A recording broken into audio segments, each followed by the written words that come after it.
Why don't I turn it over to you? Thanks for doing it. Thanks for coming in.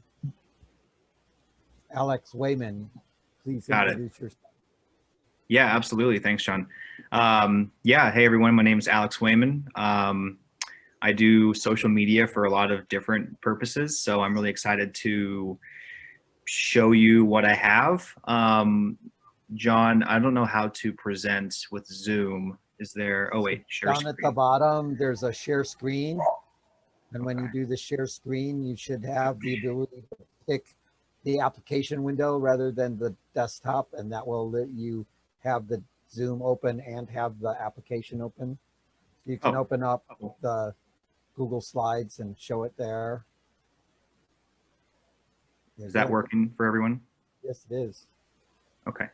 I also did post the link to the slides in the Meetup group. So if anybody wanted to pull that up and view it on their own, they could.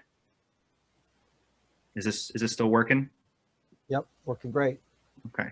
I'm gonna minimize your faces. Not that I don't want to see you, but I have to see what I'm looking at. So, so yeah. Well, welcome everybody. Thanks for tuning in today. John, thank you for hosting this workshop. Seattle Angel's been always really great to work with, and there's a lot of really cool topics that we cover and that everyone covers in this group. So I'm really thankful to be here. So today I'm going to be talking about social media strategy, specifically looking at which platform makes the most sense for your brand. And then the way that I kind of structured this today was to look at four specific platforms to kind of give you a deeper dive into them. There's obviously a lot of social media platforms out there, right? And so it's kind of hard to talk about all of them. So I thought this would be the best approach for this type of workshop. And then just a quick plug too, for the Seattle Angel Conference. On November 18th is when the next Seattle Angel Conference will be. John, I don't know if you're able to maybe post a link to that page in the chat. If in case anybody here hasn't been to the Seattle Angel Conference, it's a great opportunity to watch companies, compete for funding. And so if you're a startup or a small business looking for funding, you can enter. I think this round might be too late, but you can maybe at least attend and see kind of what that process looks like for other companies. So it's always been a really great learning opportunity, and that's on November 18th. So I definitely recommend checking that out. I put the links into the chat. Cool, thanks, John. Okay, so with social media, everyone knows that social media is, there's opportunity there to engage with customers, with businesses, with brands. And most people are familiar with the bigger brands like Facebook, Twitter, Instagram, YouTube, right? Those are like the big social platforms. But there's a lot of other ones out there. There's a lot of other social platforms that can be used in different ways to get different types of engagements, depending on, what your goals are for your brand or your business.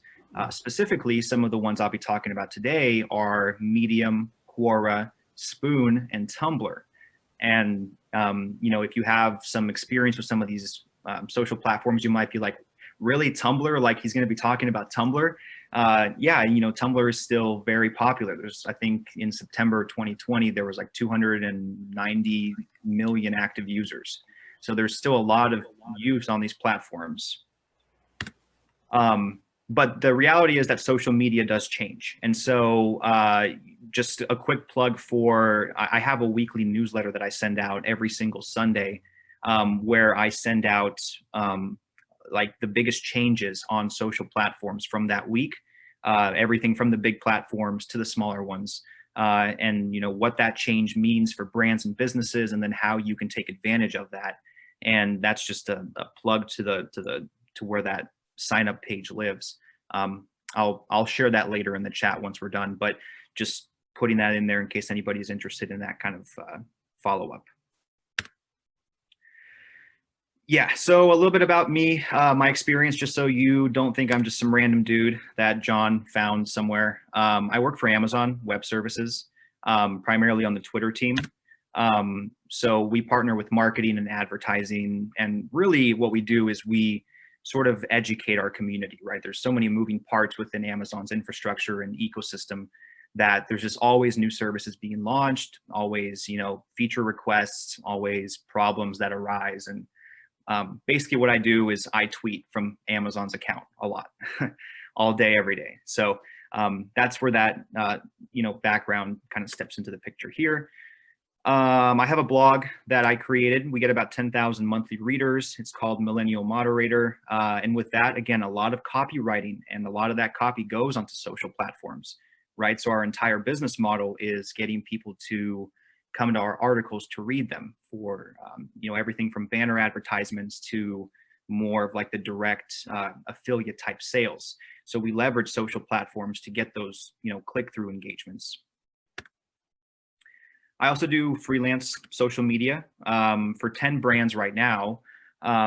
But basically you know, I'm spending a lot of time on these different networks, figuring out which one makes the most sense for which business, which community, you know, needs to be built, creating different types of assets, which we'll talk about a little bit later, and just helping them build their ecosystem, again, depending on what that brand is looking for.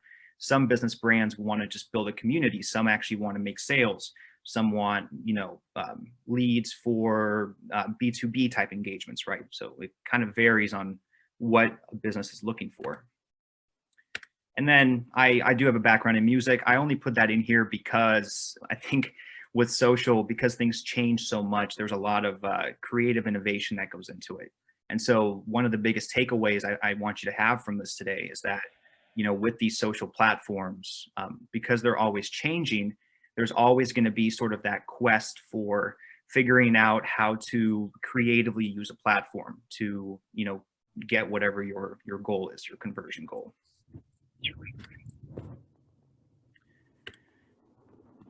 Okay, so just kind of an overview of what we'll do today. I really want to spend a little bit of the beginning section here talking about evaluating your brand and understanding how your community likes to engage.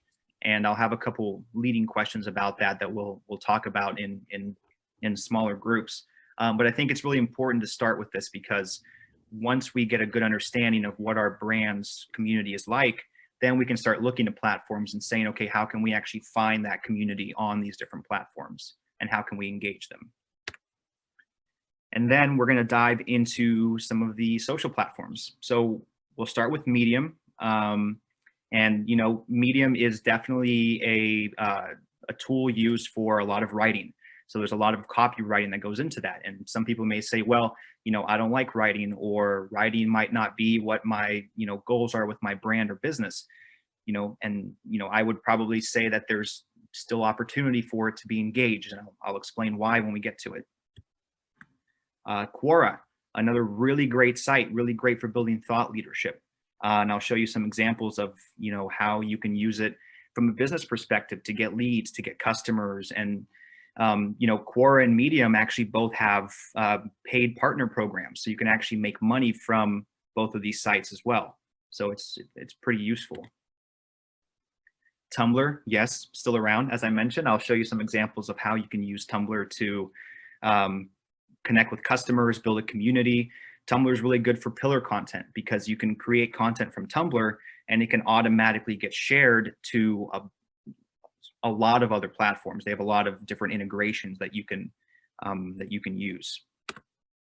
And then Spoon, I don't know if anyone here has used that app before, but it's relatively new. Well, I mean, it's relatively new. It was created in 2016, but it is a very young person app. It's really used by a lot of younger people. And so, you know, the question then becomes, if your brand, you know, has the opportunity to connect with a younger audience, right? There's a lot of different types of startups out there. Maybe that could be a good avenue for you, right? And so I'll kind of dive into that when we get to it.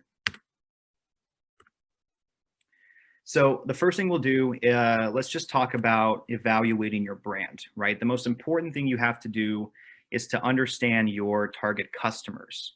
And I'm always of the belief that, you know, with any kind of business venture, your goal isn't necessarily to sell to them. You don't want to come to them and say, hey, this is what you need. Instead, you want to lead them to salvation, right? You want to sort of understand what their problems are and give them the solution through your service. So you want to understand what it is that they're actually talking about. And with a lot of startups, and I'm sure John can chime in on this, you know, they oftentimes will start with a like a prototype or a product or an MVP, and assume that they know what their customers want or need, but it could be far from the truth, right? You know, your business may have this one particular aspect about it that makes it unique compared to all your competitors, but that might not actually matter to your customers. And so then you'll be like, well, why are my customers, you know, why don't they care? Why aren't they buying? Usually I think it's because of this this disconnect here. So there's 3 questions that we'll break out into groups here, and I just want us all to discuss, just so we're kind of at the same starting point. What does your community care about, right? And I invite you guys not to guess that you know this. Think about, like, enter their heads, enter their minds. What are they actually talking about? And it's great to do this in a team setting, because there's a lot of dogmas that come with different industries, right? You spend so much time in your particular industry, you think you know for sure what matters most to your customers, but somebody with an outside perspective might shed some light on something that you didn't consider, right? And so the first question is to ask, what does your community actually care about? The second one is, what kind of content does your community like to consume? So again, we're still talking about the community here, but this is about the content, right? Because different platforms allow for different types of content to be used.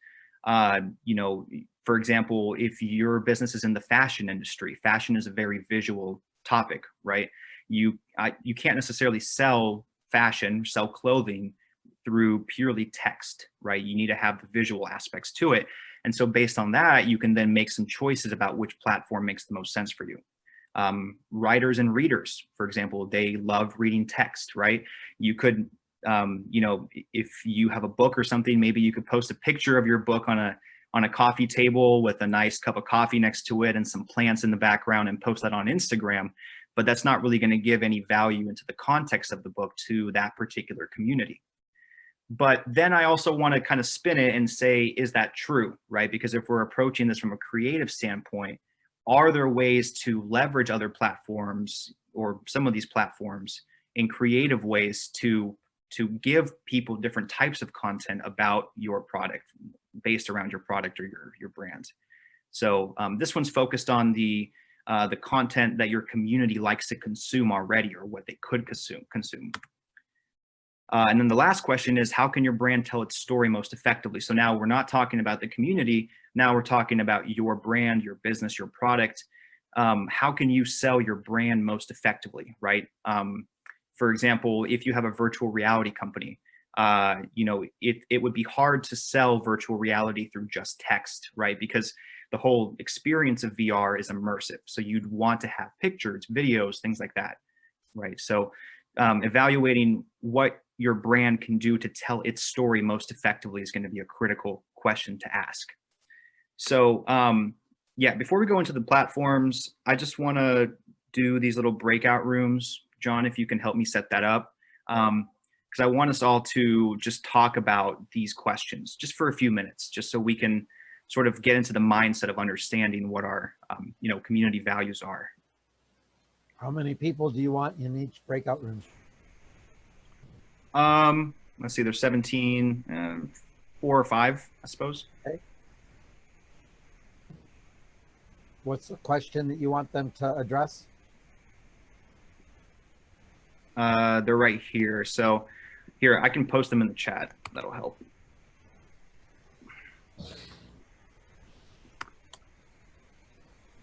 Oh, hold on. Send to everyone. There we go. What does your community care about? What kind of content does the community like to consume? Can you challenge this? How can you tell your brand story most effectively? Cool. Here you go.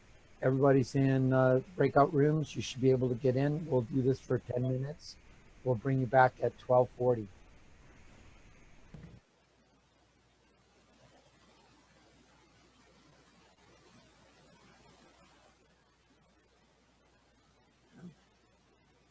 Hi, Samantha. Do you need any help getting into a breakout room? How about you, Jerry?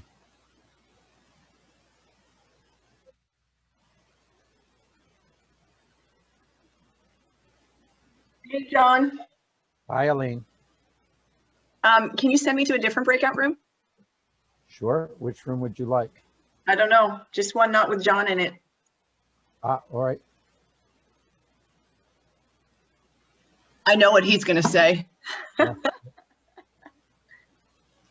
There you go. You hit the little box on the bottom that says breakout room.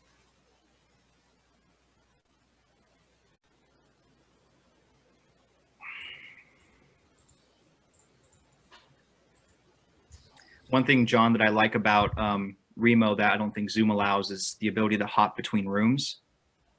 Yeah, so I unfortunately can't make you a co-host until you're in the main room. And so I can make you specifically a co-host, and then you can actually do that. So poof, you are now a co-host. Boom, So you I made be it. able to move around, right?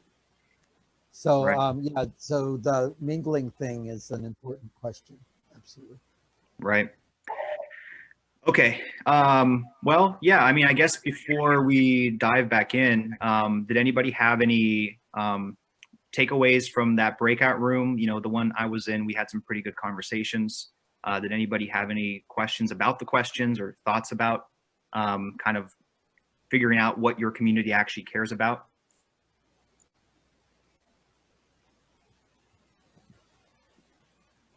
No? No. I think we're all trying to explore that still. I don't think anybody has the answer. I think, as you say, it changes on a fairly regular basis. So we're all still trying to figure out which channels are the right ones.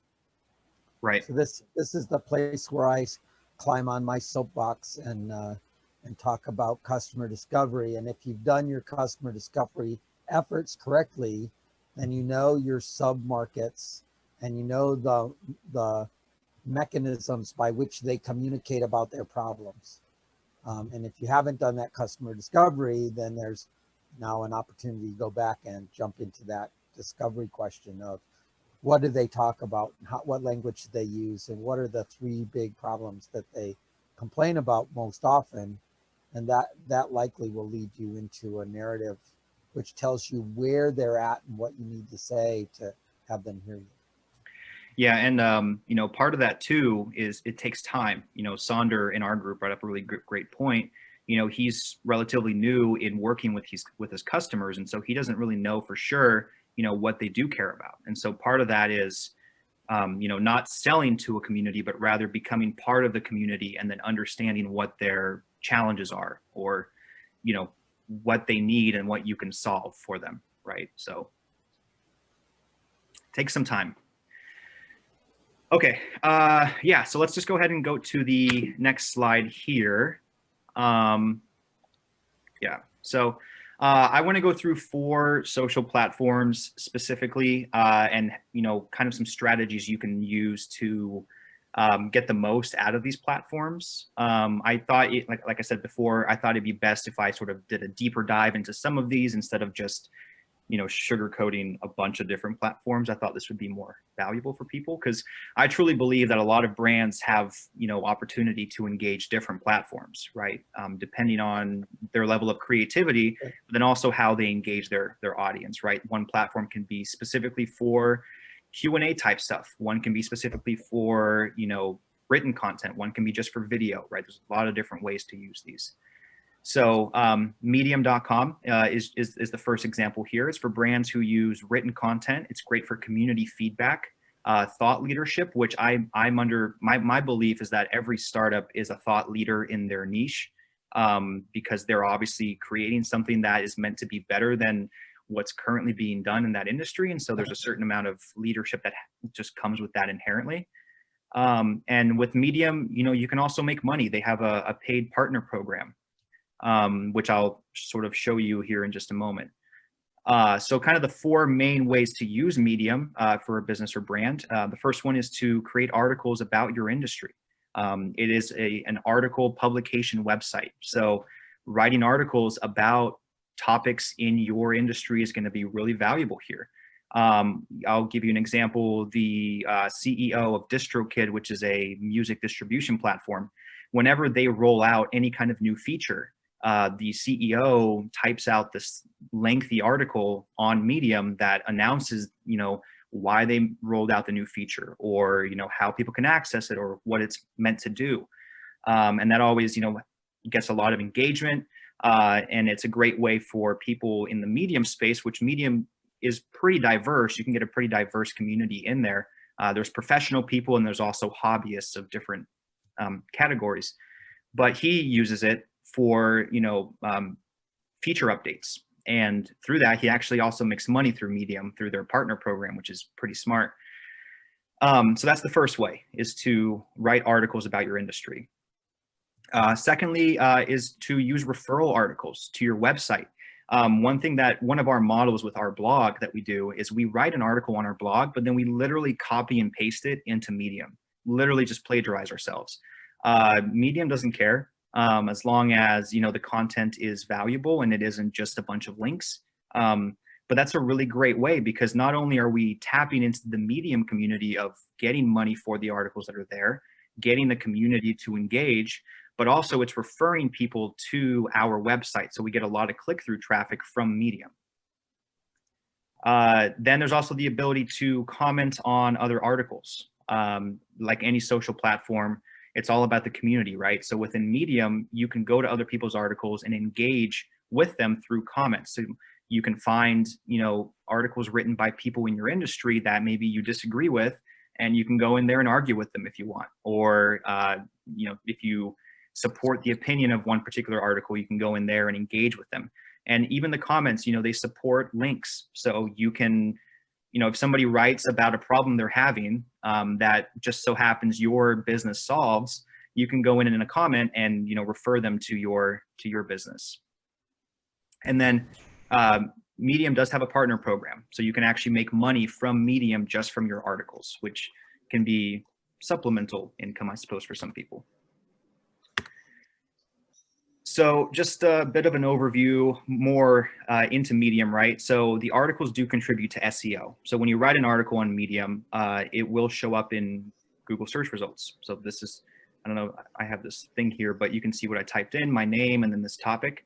And the second result is, you know, from Medium. So it does help with SEO, especially if you mention like your company name in your articles and stuff like that. So there is value there.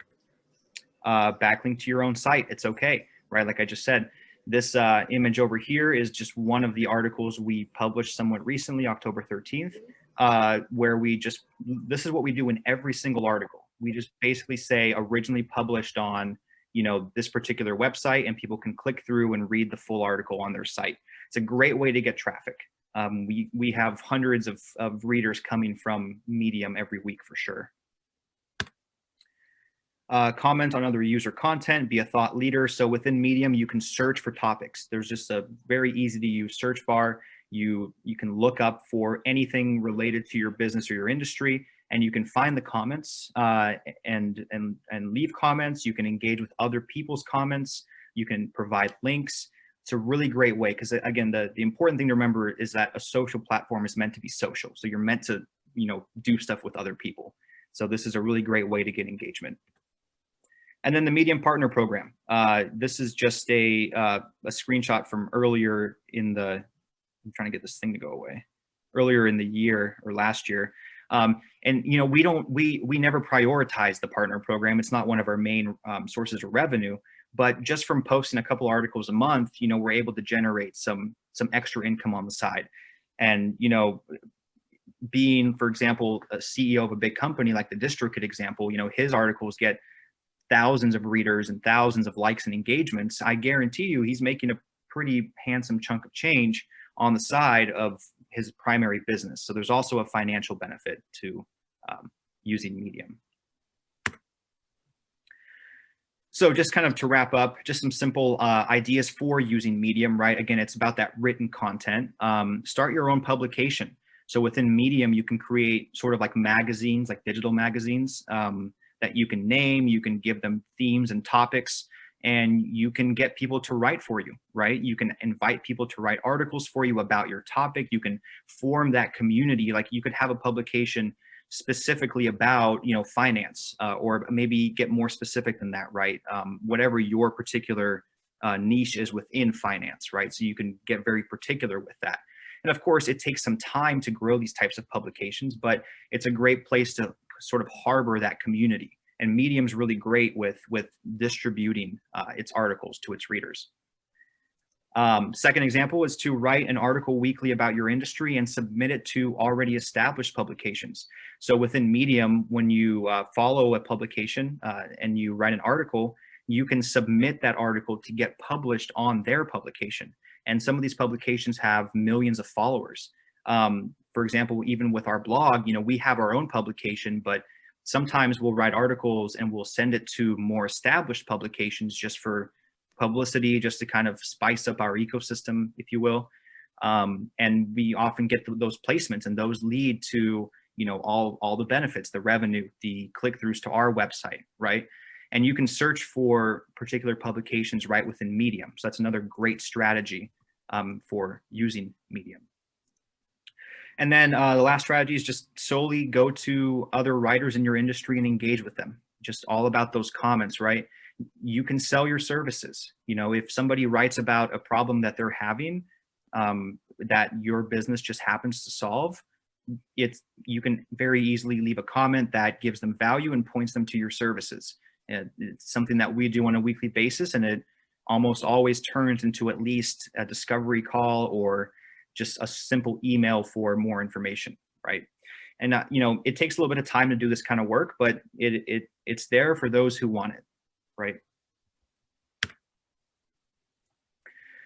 Okay, so that was Medium. I think we'll have a break after this section to talk about these more in a group setting, but hopefully that was helpful to look at Medium. Now I want to switch to Quora. I'm not sure how many people here have experience with Quora, but it's essentially a question answer site.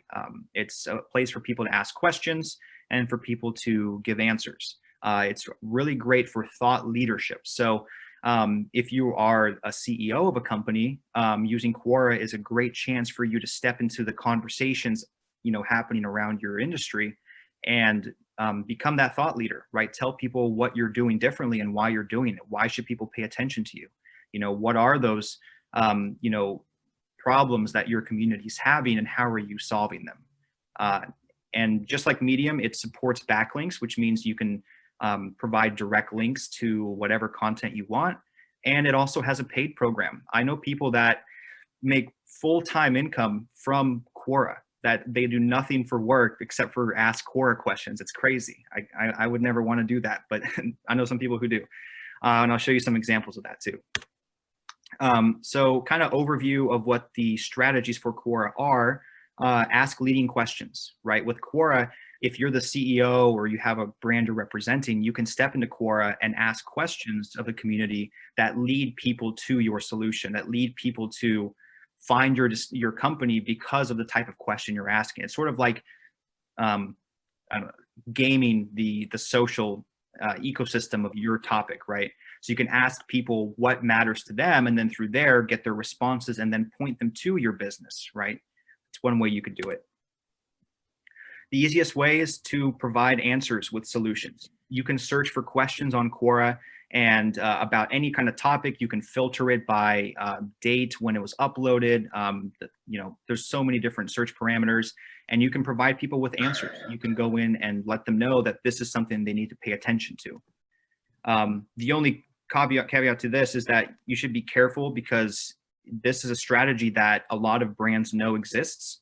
And so bigger platforms like Quora will let you know, like, hey, it looks like you're posting links to your own website too much. You should like cut back on that. So it's not, I'm not saying it's impossible, but just be careful when you do it, and just, you know, make sure you're always giving value to people in your responses. So it's not just a copy paste each time.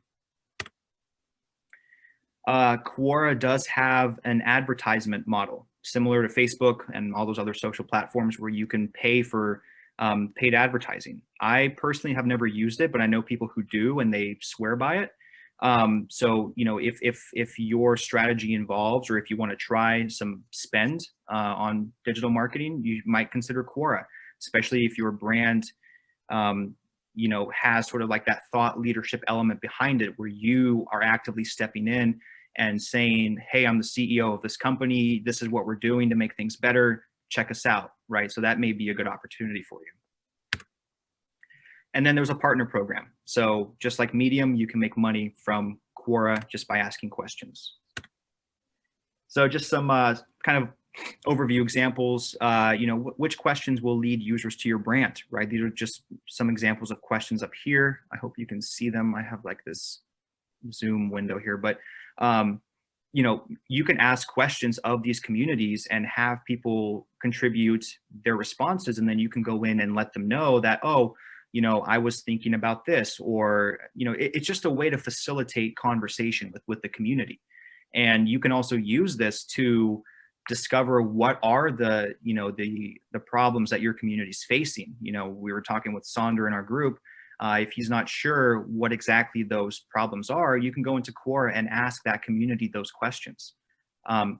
When you ask a question in Quora, it gives you the option to actually send that question to people who have reputation in those categories.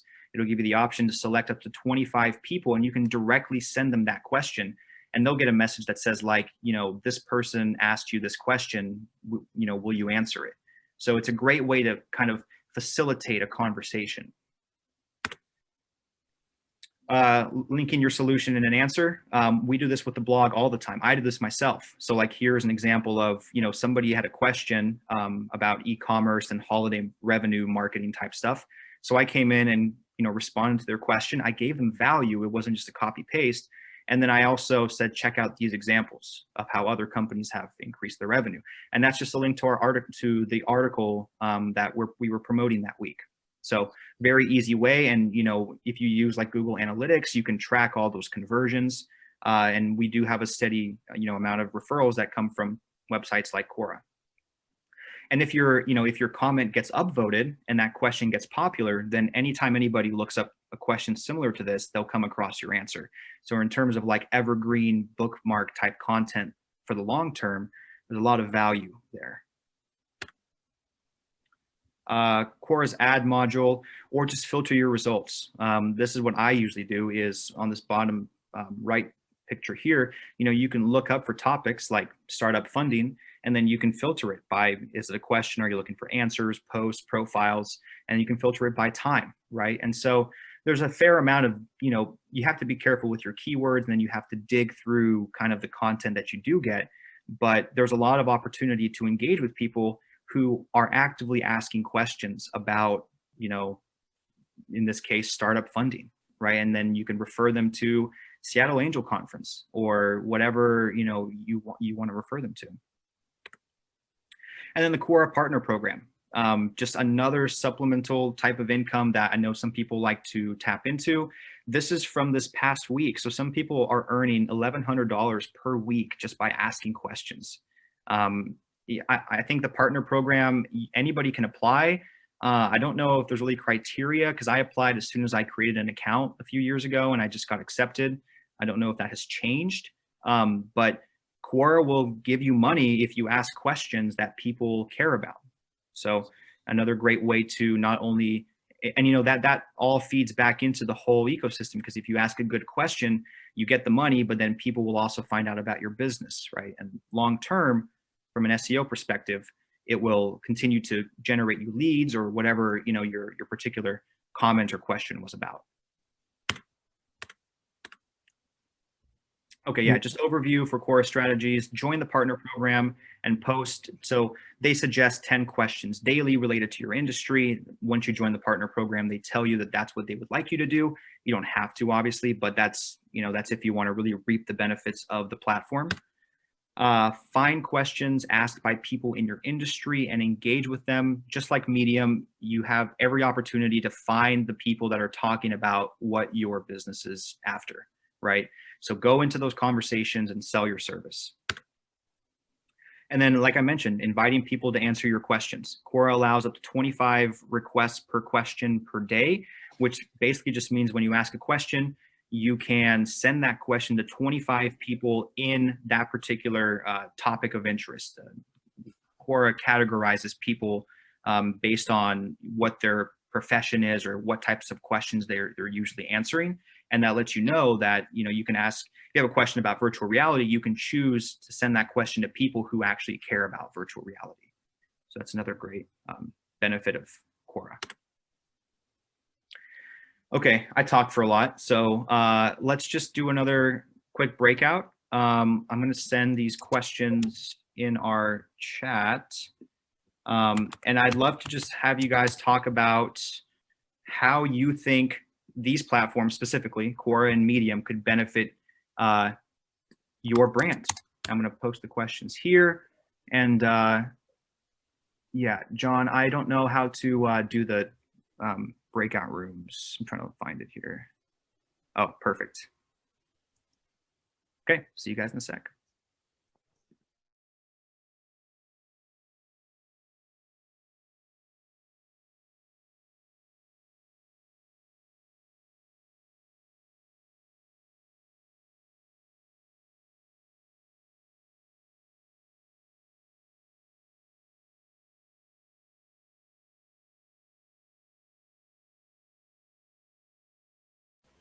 Hi. Need help getting to a breakout room?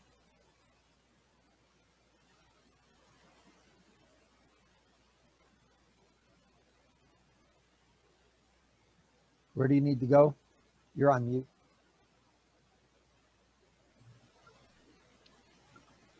I got to get going. I have another virtual meeting coming up right now with All our right. corporate attorney. So sorry, guys. Yeah, have fun.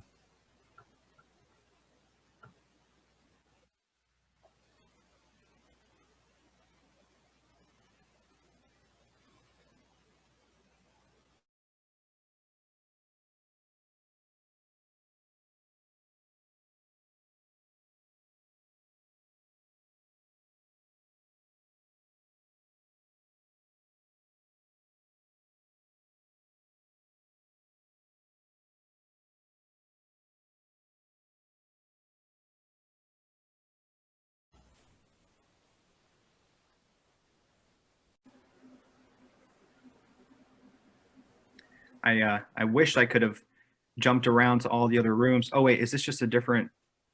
No, you're back. Is this the main room? Yep. This is the main room. Oh, it's because other people are still finishing up. Okay. Here they all come. You should be able, once you're in a breakout room as a cohort, be able to move to other rooms. And so we Yeah, should- I was trying to, but we got into a conversation. Yeah, all right. That'll Fair happen. enough. Yeah. So yeah, let's give it a couple more seconds because I think there's. No, everybody should be back. Oh, okay, cool. A bunch of people had to go for 1 o'clock meetings. Ah, that dreaded 1 o'clock meeting. So how did everybody's talks go? Did anybody? I know our group had a few things that we talked about. What about everyone else? Do you see value in Medium or Quora? Any ideas about how you would use those? Any group topics you wanted to bring up? Yeah, Alex, I wanted to bring up something we discussed in our group, that an idea that we had, and I want to ask you about it, is what is the thought about Medium, given that it is a blog platform, being the actual blog for your company? Like literally, we want to blog to help tell short, impactful, emotional stories to parents. And we want to start a blog. Well, why not make that our blog platform? And that's when you go under our website and you click blog, it's Medium, right? Is that a strategy that can be used for us? Because that Totally. we have two different platforms.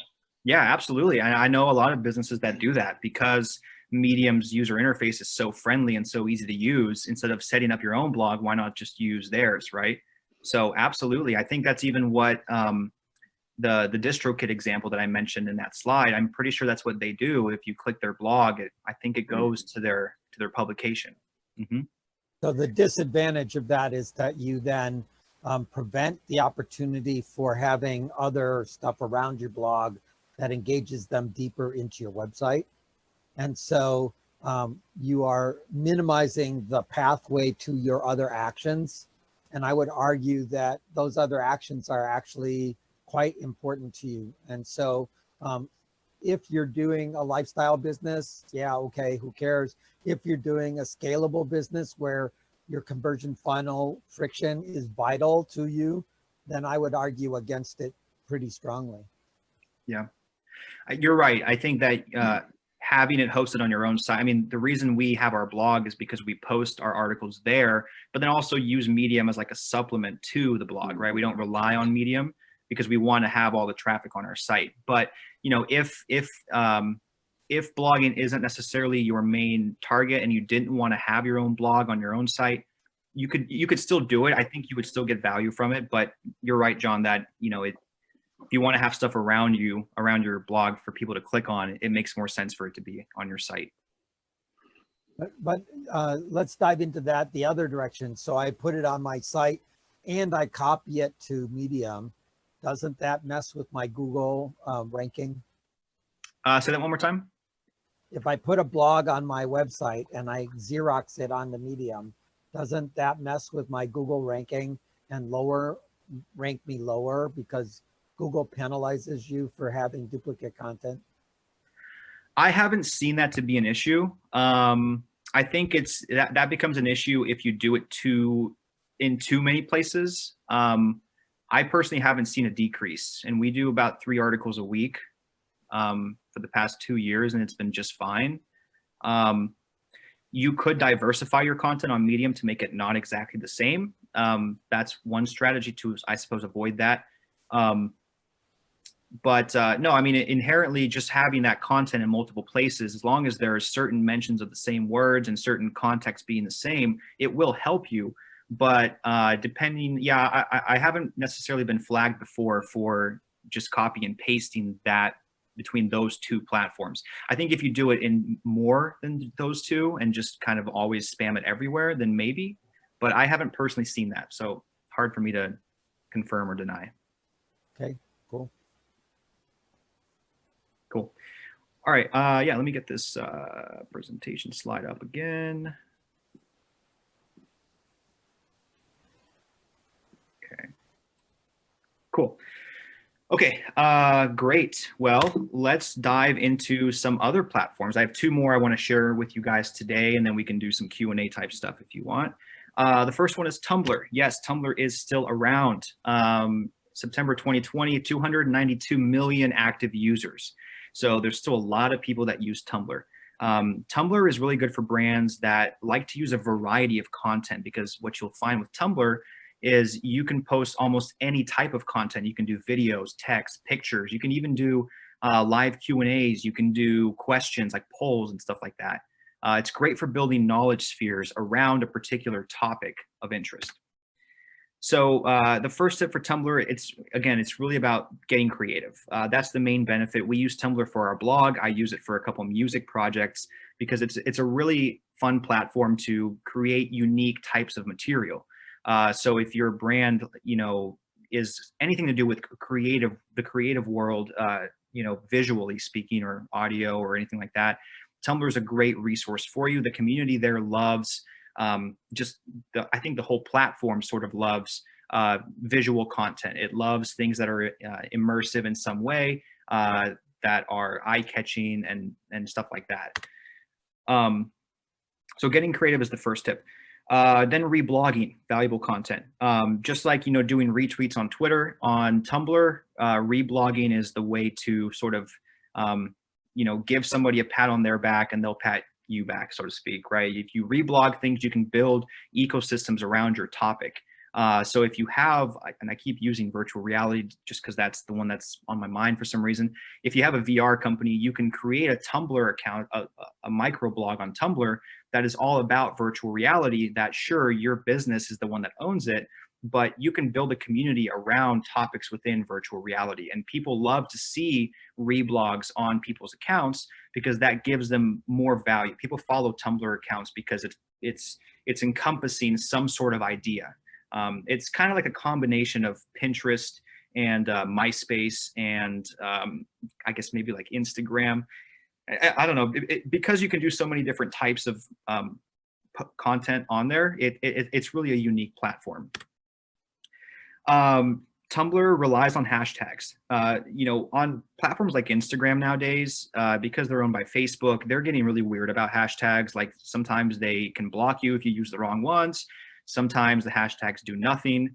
Tumblr is still all about hashtags. So hashtags are what they use to categorize their search results. So when you post on Tumblr, hashtags are pretty important.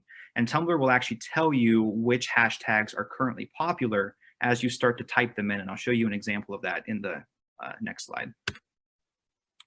I think the main benefit of Tumblr, though, is that it integrates with like literally every other app that's out there natively. So you could use Tumblr as like your pillar content platform where you create the main post and then have it be sent to other platforms. It's you can also schedule posts natively within Tumblr. You can schedule out weeks worth of content, including reblogs. Like you can schedule a reblog action for some time down the week, later in the week if you want, right?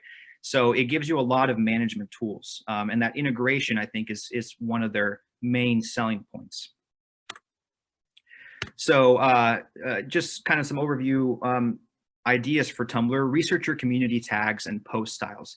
This picture here just shows you of the generic dropdown for what types of posts you can make on Tumblr. You can do text, you know, quotes, links, a chat, like a live chat, audio, a poll. It gives you a lot of different options. So you can really create unique types of content for your brand to post on Tumblr. Then again, reblogging, sharing stuff from related Tumblr accounts, right? This example over here is from a user that reblogged something related to their health/fitness brand. And sure, you know, it may look kind of silly, but on Tumblr, this community loves to kind of be a part of something bigger, more than just one particular brand, right? They don't want to see an account that is just posting about themselves all the time necessarily. They like this. And it also helps with engagement, right? The I'll pat you on the back, you pat me back kind of thing. Because then they can, you know, reblog some of your stuff.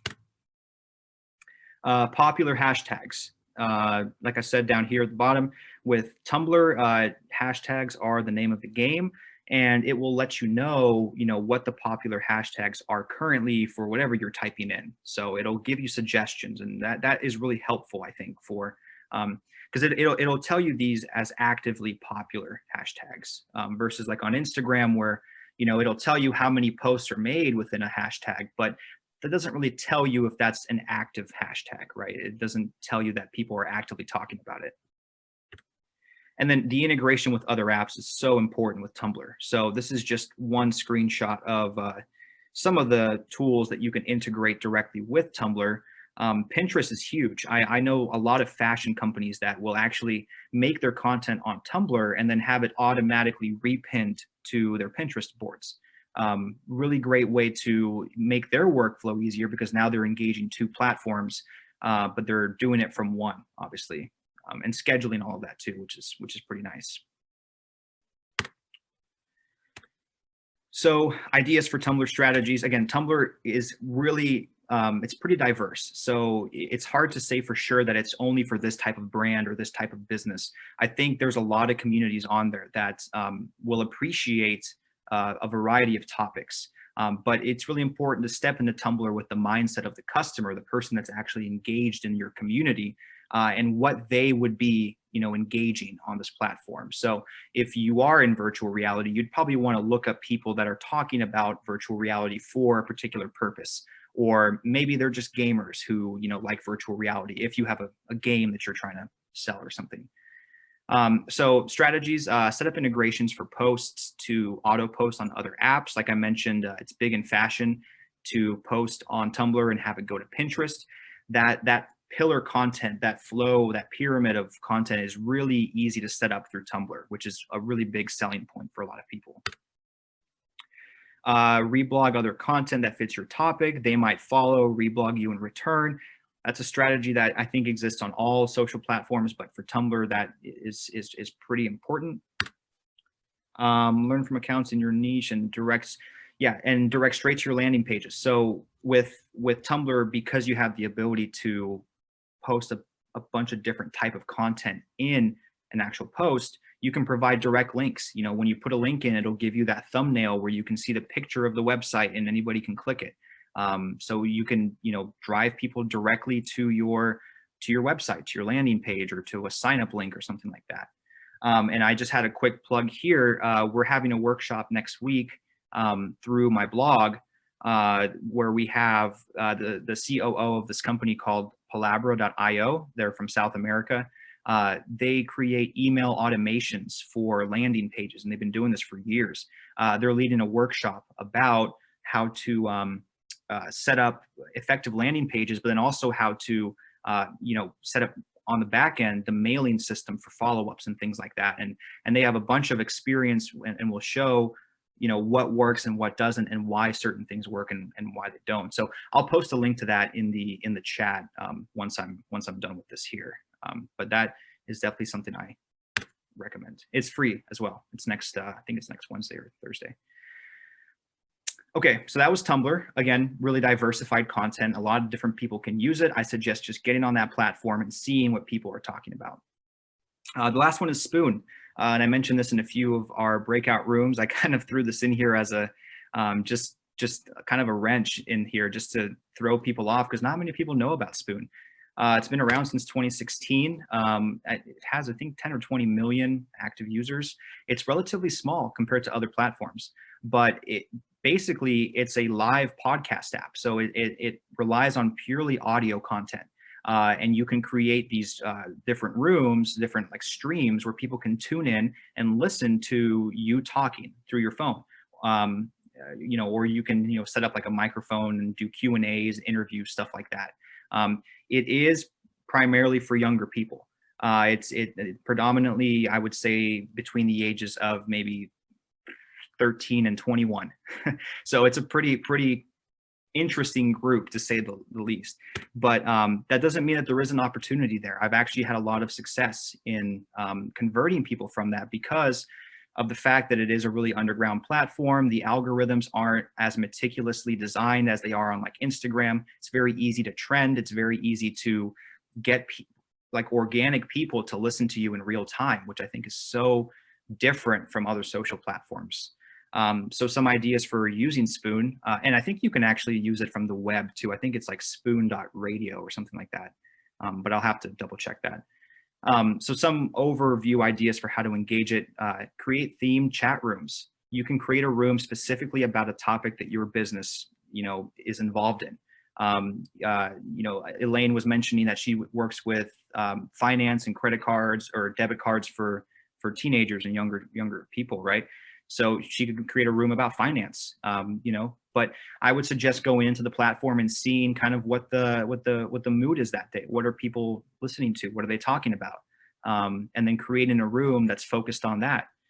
You can also engage with guests in real time. The way that the platform works is you are broadcasting live through your phone audio. So you're talking, but people can tune in and they can drop comments. There's like a live chat going on at the same time. So you can engage with people in the chat. People can ask you questions. You can answer it through your voice, which I think is a lot different than other platforms that, you know, every other platform is sort of like you post it and then people will engage with whatever's right there.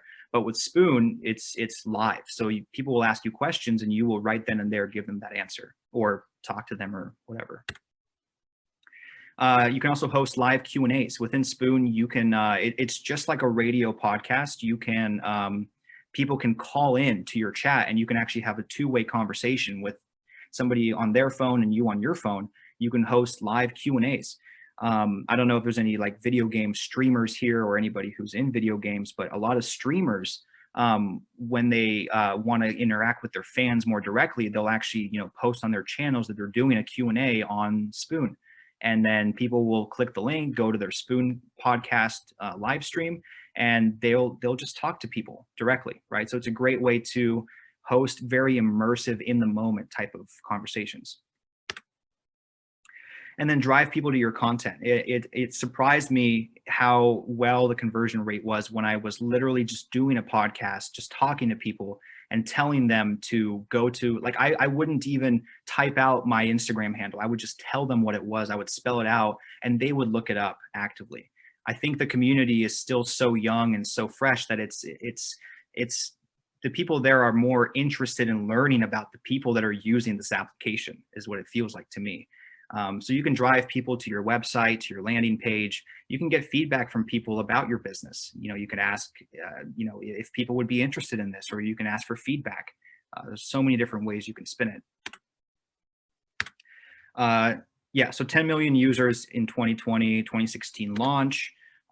Create themed rooms that get organic attention. These are just 2 screenshots I took. Again, it's a pretty young platform, so there's a lot of different types of things you'll find on there. But this one is about they're just somebody chatting about movies, which movies they like. It's just a community chat, right? This one is about rating people's voices, which is something that you can do on the platform, is sort of give people ratings. So, you can get creative with these rooms and get organic attention. The way the platform works is just the number of people that click, like, or tune into your chat pushes you up in the rank. And there's never more than like 100 podcasts happening at once, from my experience. So it's pretty easy to get. I've been in the top 5 or 10 with, hundreds of people tuned in within an hour of going live. If you have good content, if you engage with the people and they decide to share it. So it's definitely doable and usable. QAs with community or scheduled guests. Again, you could do a QA and just talk to the people in the chat, or you can bring on a guest. You can bring on somebody from your team to answer questions. The thing I love about Spoon is that whenever the company, rolls out an update, they don't publish a blog or anything. They actually post on their channels they're going to go live and announce an update. And so they go live on their chat, have, thousands of people listening, and they announce their update in real time. It's a real conversation, which I think is pretty unique. And then tell people where to find you. Like I mentioned, just letting people know what your channels are, people will check it out. That's just been my experience. Again, it is a pretty young community, so it might not make the most sense for everyone, but there's definitely value here for those who want to find it. Ideas for Spoon strategies. Yep, bring on notable guests for the live Q&A, read comments in real time. I think that's really important. The real time aspect is what makes this so unique, I think. Host members of the community. You can actually call people up from the chat. So if you're hosting a Q&A or a feedback session and somebody asks a good question, you can actually invite them to call in, and you can have an actual conversation with them while everyone else is listening to the conversation. So it's a pretty cool way to work with people that way. And then learn from accounts in your niche.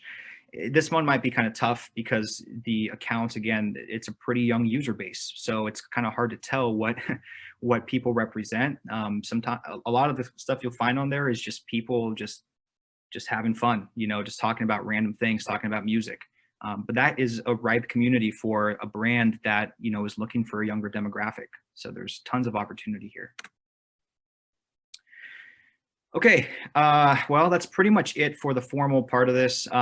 Just, as a last minute reminder, there's so many other platforms out there, Discord, Twitch, TikTok, Parler, which is like a Twitter alternative that I don't personally like. But I thought it would be best if I just dove into a few in more detail today. I'm happy to, answer any other questions people have if they want to message me after or here in the chat.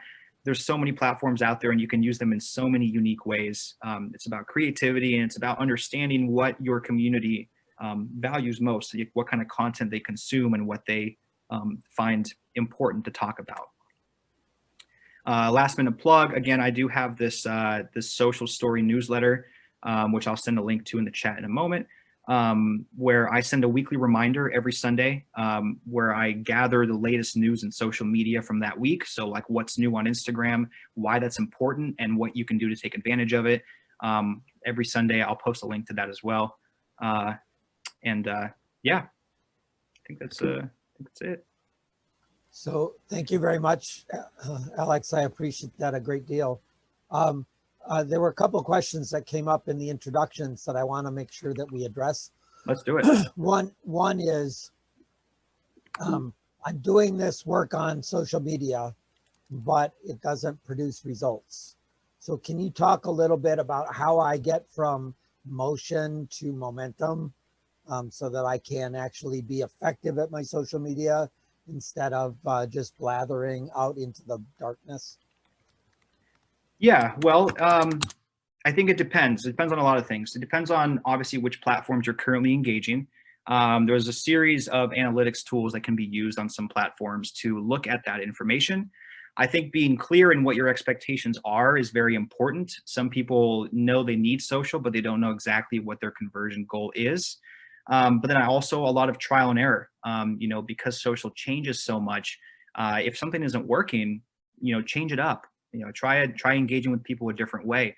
The recent, I guess, thing that I've been on recently as a discovery is just the importance of the personalized individual contacts, right? Because with social, I think inherently there's the notion that I'm broadcasting to a lot of people, which is true. You are, and there's value in that. But because everyone's doing that, the value now becomes the individualized conversations, which is why platforms like Spoon are so great, because you're actually having a one-on-one dialogue with people, right? That's why Quora is great, because you can answer a person's question directly. You can actually go one-on-one. So I think that's kind of been my recent discovery that I think is sort of changing the landscape of social, or at least the way I use social. So yeah, overview though, if it's not working, try a different tactic, different strategy, try a different platform. There's a lot of other platforms out there. Can you dive a little bit more into this change it up A/B testing behavior? If I just do random things and I'm not tracking my random things, then it's just more complicated blathering. So how do I change it up in a way that makes me more effective over time? Right. Well, so it's good to, from an overview standpoint, setting your goals, setting exactly what kind of conversion you're looking for and what you're trying to reach, using the analytics that come with a platform to monitor what you think should be happening. And then if it isn't happening, after a set amount of time, which can vary for people depending on what your goal is, right? If you have a shorter deadline, you may want to switch a strategy every other day. Or if it's longer, maybe you can afford a weekly switch in strategy, right? Then just try different things and keep track of it. I think between that and how quickly the platforms change, I think it's just an always changing conversation, which is what makes it difficult, but exciting in that same sense. Does that answer the question? I don't know if it did or not. No, I'm a little bit of a formalist. I would like people to plan an experiment, go talk to 10 people or 100 people, see whether that message converts. If it converts, do more of it. If it doesn't convert, do less of it. And then, chunk this up instead of sitting on my phone on the bus, blathering at things randomly. Be intentional about who the people are, send them the message that you think they need to hear, and then watch and see whether that message actually helped them or not. And then engage more deeply, and then document this, write up, I did this experiment with this group of people, it didn't work. I did this other experiment with these people and it did work, right? And sort of map this thing out instead of just being an intuitive spaghetti thrower that checks to see which things stick to the wall. Right. Well, yeah, I agree. I do think though that there is value in being that spaghetti thing you said at the end too, because these platforms change so much, there's a certain amount of the mentality that has to always be on the ball of what's currently happening, which is why for me, I personally, I don't like using platforms like Hootsuite. I don't like scheduling content because I prefer to be native in the apps because I want to see what's happening in real time in that platform, what that community is actually going through. Like if you schedule something a week out, it might not be relevant a week from now, right? And so there's that I think answers the second part, but the first part, you're right. It's good to have a system set in place. So, depending on the platform, I'll give you an example. With Instagram, we have a series for one of the clients I work with. We have a series of tasks that have to be done every single week. And I think it's like 10 types of interactions on X types of content and posts. And we have a series of them. And we execute all of them every single week. And then we track it week after week and see if the rates have gone down, if they've gone up. Another important thing is comparing the actual in-app analytics to your actual goal. Right? You could have tweets that have thousands of engagements, but if no one's actually doing whatever the action is on the other side of that link, then, where do you draw that difference, right? And so it's just about understanding what your goal is. And so that would, then maybe that tactic on Twitter turns into more of an engagement tactic, less of a conversion tactic, right? Because you're not getting. let's pick on Brian here for a second. There are 10,000 electric car vehicles that Brian would like using his app. He doesn't know what channel to use. He doesn't know what to say. He doesn't know how to measure whether he's converted people because of his blathering on social media. So what is it that Brian should do that would cause him to get, his goal is 10,000 electric vehicles by the end of the year using his app? What does he need to do? Yeah, well, if something's not working right now, then something needs to change, right? Underlying principles. So whether that be on that. He's not doing anything right now, so it's Okay. really easy to change it. Oh, okay. Well, yeah, I mean, you know, I don't know much about the, you said it's an app for automatic driving? Is that what- For electric car drivers. So Electric drivers? we can help them save the world by reducing their carbon impact from driving their electric car. And yes, we do have something on Instagram and Facebook, but the actual number of people that are signing up are on the order of like 2 a week. And that's not really the momentum that we need. Sure. So are the people signing up? You know, I'd love to get to the point where I could get even like 1,000 drivers in say the east side area around Seattle. So there are people that have electric cars that are offering to drive other people? No. No. Charging your electric car at the right time in the middle of the night. So I plug my Leaf in, and instead of starting to charge when I plug it in, it charges at 2 a.m. or whatever. Mm-hmm. Oh, okay. So somebody like comes and charges it for you? No. No. We essentially have an internet connected off and on switch. Only we use a mobile phone app to do it. So we just need 1,000 people to download our app and sign up. But we need to be able to reach people with EVs, and we need to be able to prove that our marketing spend is actually making a difference. Yeah. Well, I think so. Obviously, the first question is going to be figuring out where that community is, the people who have those vehicles, right? Because yeah, you know, might be able to find some of them on Instagram. I think you mentioned you were thinking about Instagram, but I would wager that they're going to be elsewhere. I mean, I don't know if you brought up Reddit in our group chat or somebody else did, but like there's a lot of really specialized communities on Reddit of people that are electric vehicle owners. And they would be probably prime candidates for, at the very least, having a conversation with them to see if this is something they need. Because what if they don't need it? A little more specific. So I look at LinkedIn. Can I tell whether they're an EV owner in LinkedIn? No. I look at Twitter. Can I tell whether they're a LinkedIn or a user of EVs there?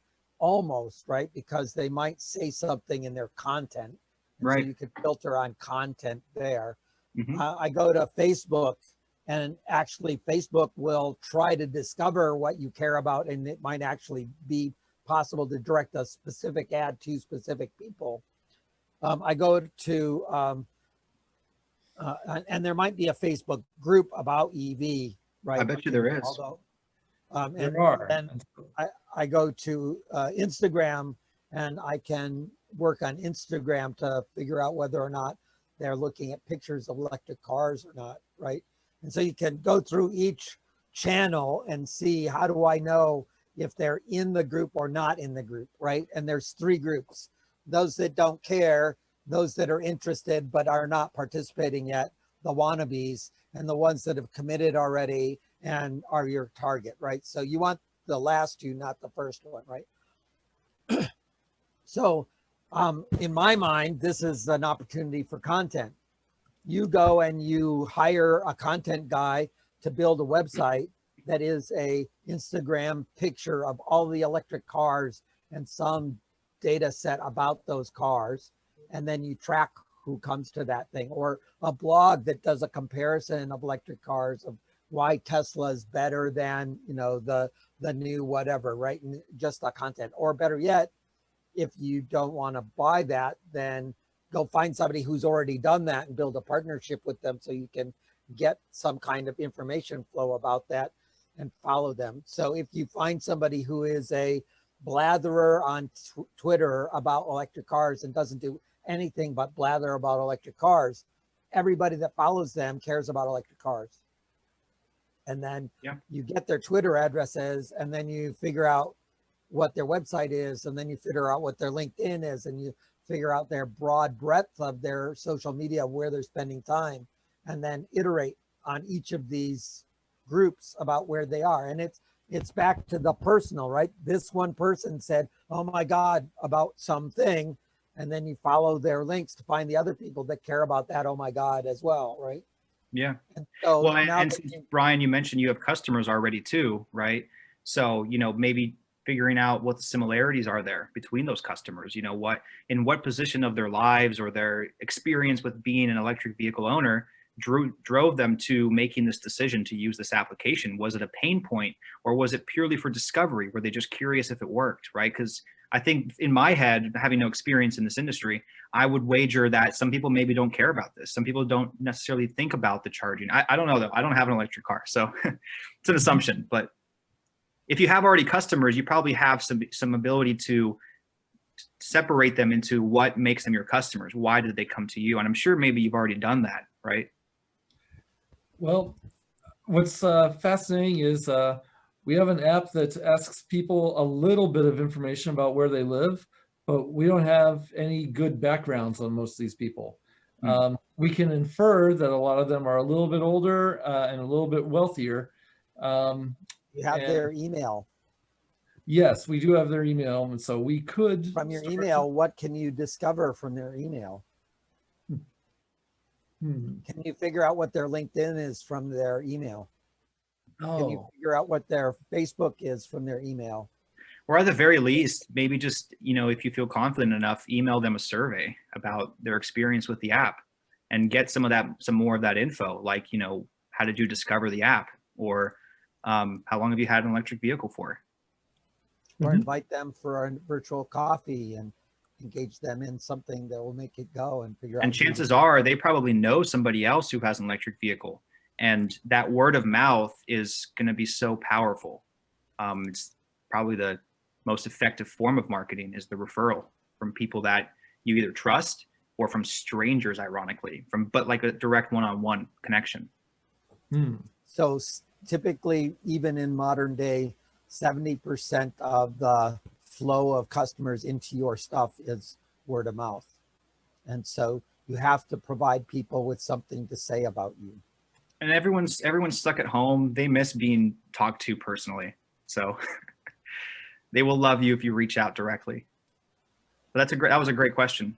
I'm glad we asked that. Was there anyone else? I want to make sure we cover any other questions people had. John, were there more? The other place that I wanted you to step into was people were worried about their cost efficiency. And I would like to articulate that in the form of how much time I spend on this social media and I don't get results, and how much money I spend on this social media and I don't get results. So once I have a path for grooming and improving my conversion, how do I get to my return on investment? I put in hours a day on this and I'm getting 2 new people a week, right? That feels very frustrating. And so how do you get people to put in the requisite amount of work so that they can get momentum, so that they can then be effective with their social media? Because it doesn't make sense to spend a lot of money on a system that's not primed to be effective. And so how do I engage in this ROI calculation? How much time do I need to spend? How much engagement do I need to have? Where do I turn the knobs to get my social media marketing to be effective?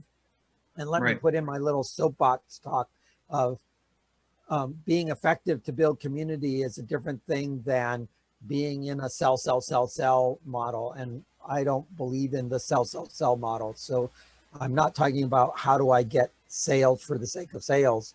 I'm talking about how do I get people to engage in the funnel, and the consequence of that funnel is that I get sales. Yeah, so I think the first part of that is a personal evaluation of how much time someone's able to put into it. obviously big companies have teams of people that can do these little minute actions every day, all day, right? But you know, for a startup, maybe the CEO can't afford all that. And so for that, like I have a lot of social media clients, and if I didn't wrap up the tasks, then I would just be spending every moment of every day doing things. So what we've done is created these sort of like bite-sized types of activities on a weekly basis, things that we do every week that are manageable enough to where we can do them effectively and actually monitor them. And then if they don't convert, they don't turn a return that we're expecting, then we switch it the following week. So I think for everyone that might be different, right? So if you're targeting Quora, you know, are you making 50 questions a day, or are you making 5 questions a day, or are you making 5 questions a week? I think setting up those like boundaries and then looking at the conversion on a weekly basis is a good strategy. Obviously, with more quantity, you're going to have more data to work with. So just inherently, the more of it that can be done, the more accurately you'll be able to monitor your results. So let's go around and ask, how much time do you spend on social media? And if you were to allocate a certain amount of time every day to social media, how much could you afford to allocate? You know, what do you do versus what you can afford to budget? So John, where are you at?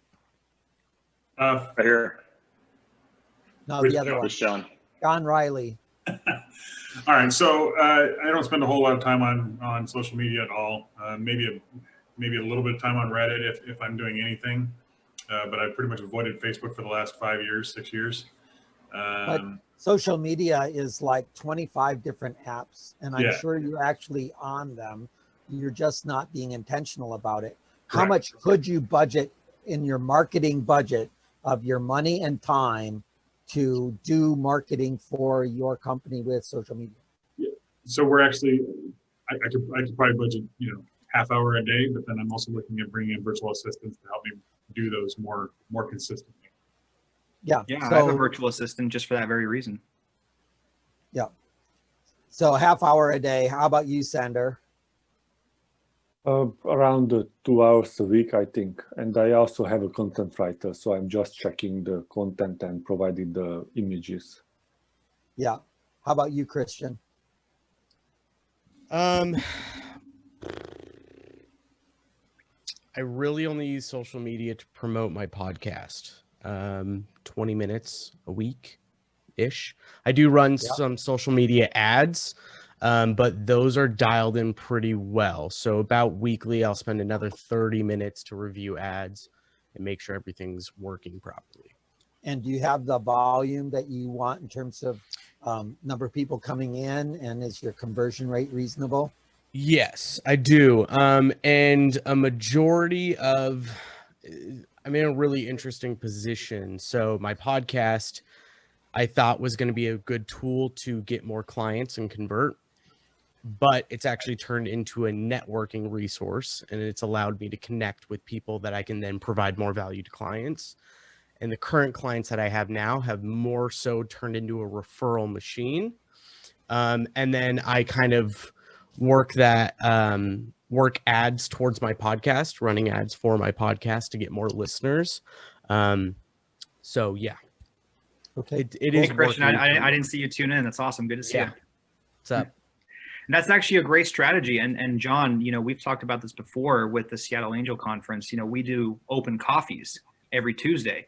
That is essentially, it's a very non-intrusive way to get people to enter the ecosystem. And then from there, begin your conversion, right? So maybe there are more strategic ways or strategic types of social engagements that people can do that are easier to access for people and aren't necessarily, you know, sell, like John said. They're more of, hey, come join this community for free or whatever. And then once they're in there, that's when you spend the actual time trying to, you know, sell to them or whatnot. So that's a great tactic. Yeah.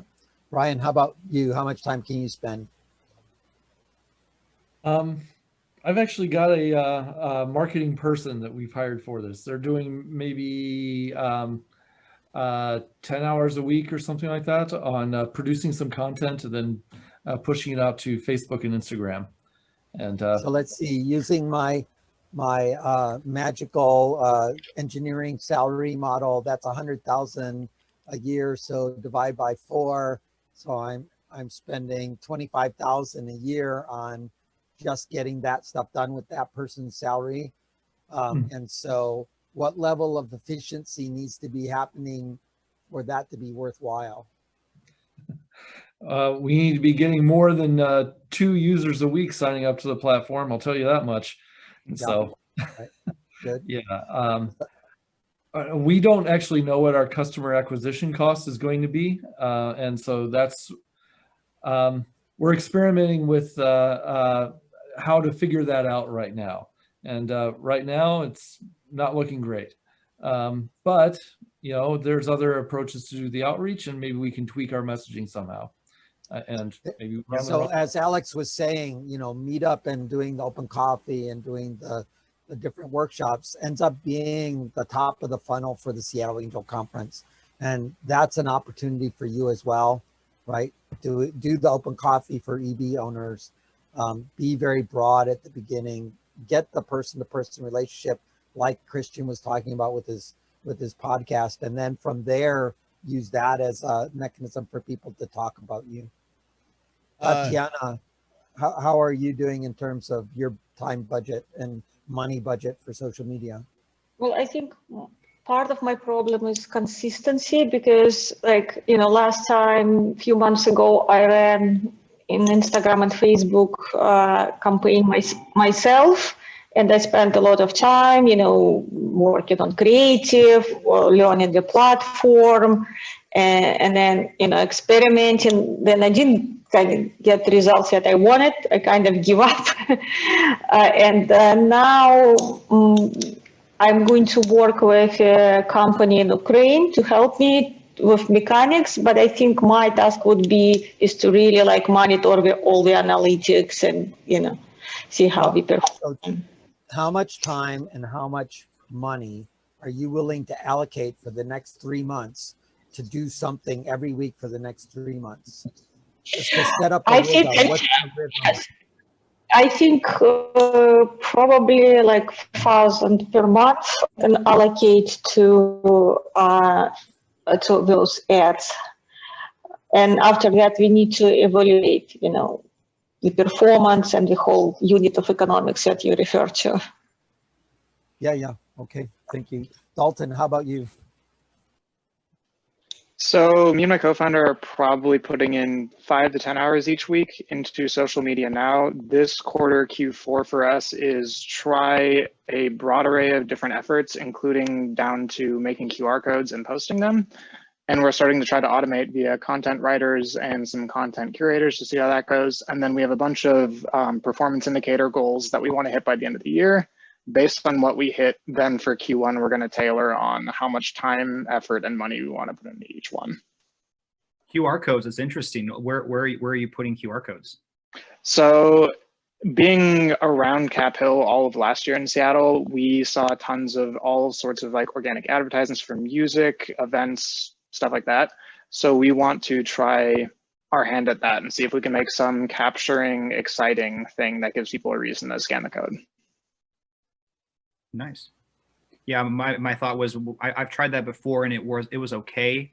I wonder if it's going to be more difficult now because of COVID, less people out on the streets.